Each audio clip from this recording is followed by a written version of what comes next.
Welcome back to the Morning Blend. Our next guest says quitters are actually winners and that making a quit list can spark financial, physical, and emotional well-being. Here to explain is leadership consultant and coach. It's Tiffany Yvonne. Good to have you here. Good morning, ladies. You got the memo today on what to wear. Hot pink it is. I call it alignment. I'm like pink power. That's right. Seriously, you did it. Okay, so I think people are going to literally perk up. They're like, wait, quitters are winners. What's this whole deal? Are we talking about dry January? What are we talking about when we think about quitting? You know, really, the idea is that we load on so much in our to-do list. And if you think of it like unpacking your closet, right? If you're revamping your closet, you got to take some stuff out to make room for the new.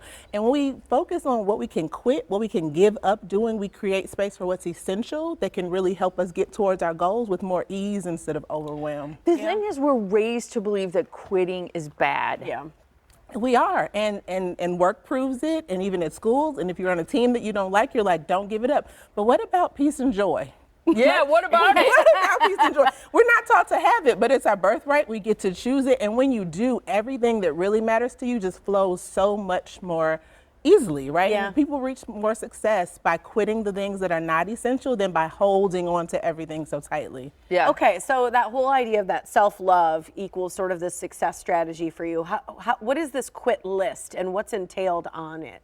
So the quit list is really just like, what am I going to give up? I use an acronym. I'm full of acronyms. WHAM, right? Like, watch your words. Do my actions align with my values? And am I making choices that are bringing me joy? So what's on the quit list? Like, watch your words means like, stop saying things like the struggle is real. It's not. Yeah. It's imaginary, right? Or living the dream. We talk about phrases all the time that drive people nuts. Literally, and so you say the struggle is real, it just brings you deeper into that dismay as opposed to like, what actions can I take to change that struggle?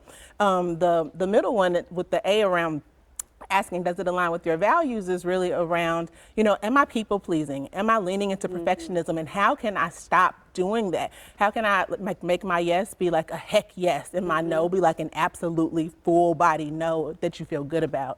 And then making choices that align is really around like, how can I make sure that what I'm putting in brings me joy, lights me up, and avoids this drudgery that I have from saying a yes that I didn't mean. I love that.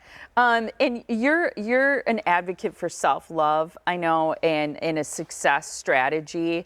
How does then developing a quit list support that idea of self-love and self-care? You know, leaders need self-love too.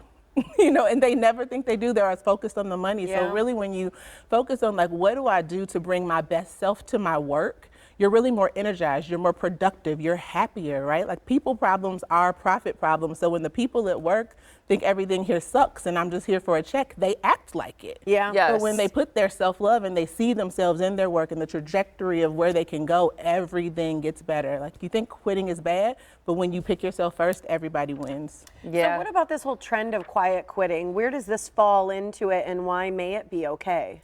You know, executives freak out, but the truth is it's just data, right? And it's an opportunity to get better. Like I just said, people problems are profit problems.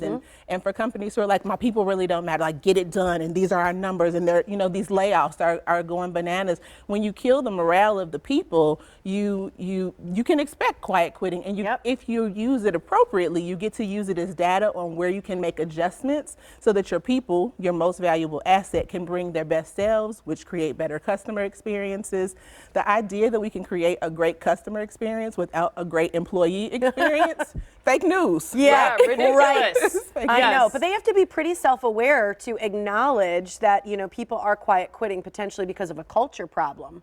Don't you think? Because I don't know if all companies are willing to take a look internally at their leaders for that. And if they're not willing to take a look, they'll continue to get the results that they're getting. But if they, you know, very innovative companies are quite aware of that. The pandemic proved to us that the way that we were working wasn't working, right? And so as people come back and we're dealing with hybrid work and just like all of these changes and how do we integrate teams and connect teams that sometimes have never even met each other, like taking a look at that strategy and saying like, let's see the trends and how can we turn this around by leaning into what our people really want while also accomplishing our goals is major key. What are some examples real quick of things we could quit or could be on our quit list that are going to give us that joy and that peace? Or on your quit list. Yeah.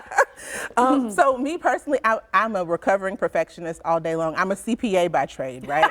So it's like Yeah. the numbers. Oh, man. So I quit perfectionism, or at least I'm aware of it, so I check it at the door. I also am very empathetic, so people pleasing. You know, like it's something that we really need to let go and realize if we're doing it for someone else and we end up resenting them and being mean to them because of it, like did we really do them any service? No, That's and you don't feel right. good about yourself either. That part. And then Yes. also just like that negative self-talk. I told a group that I was working with the other day, it's like the hem of your dress.